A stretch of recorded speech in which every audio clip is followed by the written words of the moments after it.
On June 12th, I got the chance to go to Pikes Peak International Raceway for the Cruise to the Finish, an event that allowed class of 2020 seniors to drive their own cars around the 1-mile short track and take a picture in Victory Lane. Now, if that wasn't enough for me, being the ginormous racing fan that I am, they were also going to have a real NASCAR race car pace the field. The team providing it? Falci Adaptive Motorsports, a nonprofit that uses incredible technology to allow people with physical disabilities to not only ride in, but sometimes drive a NASCAR stock car. And as if that red 78 wasn't enough of a hint, this organization contains the remnant of my hometown team, Furniture Row Racing. I got into racing about the same time that Furniture Row did, and I followed them ever since their inception. From Regan Smith's big win in the Southern 500, to a standout year from Kurt Busch, to Martin Truex Jr. and Cole Pearn doing the unthinkable and winning a NASCAR Cup championship.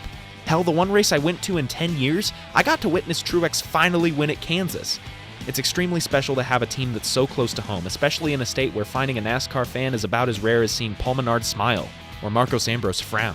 It makes me feel like I can actually connect to a sport that has always seemed so distant to me, which is what made Furniture Row's 2018 closing that much harder.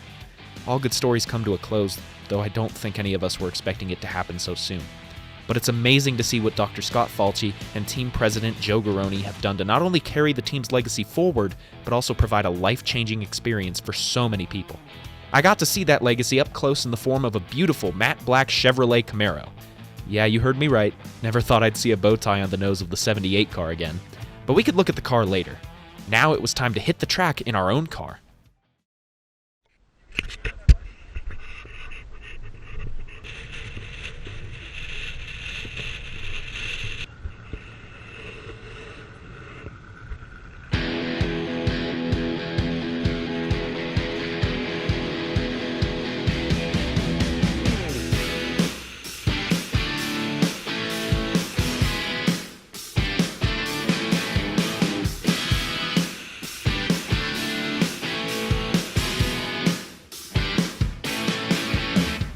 Even on a short track like Pikes Peak, the feeling of the banking is incredible. To see my side mirror filled with the roaring Chevrolet SS is a sight and sound I won't ever forget. Must go faster. Even though we were going about 70 to 80 miles per hour, it felt like we were doing 120. It didn't matter that we were in a Hyundai Veracruz, it was as close to real racing as I could get. Or so I thought. After going through the infield road course and taking our victory lane photos, we were getting ready to head home. But as we walked back to the parking lot, there it was. 326 starts, 14 pole awards, 18 victories, and a NASCAR Cup Series championship all rested with that number. We just had to get a closer look.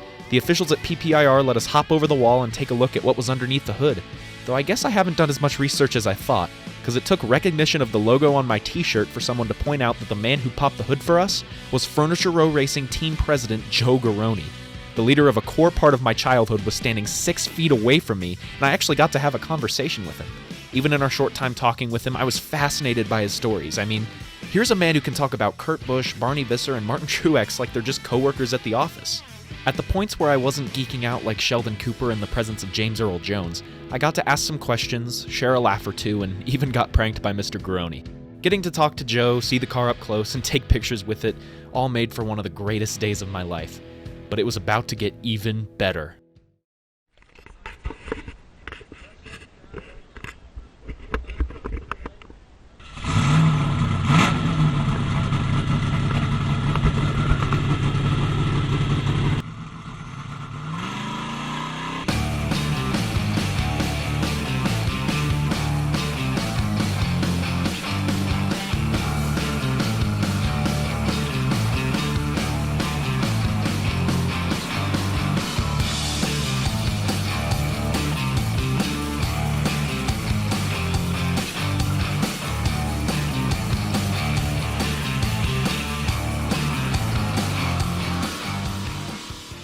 Before this, I had never ridden in a real race car, so getting the chance to ride in my favorite team's car was nothing short of a dream come true.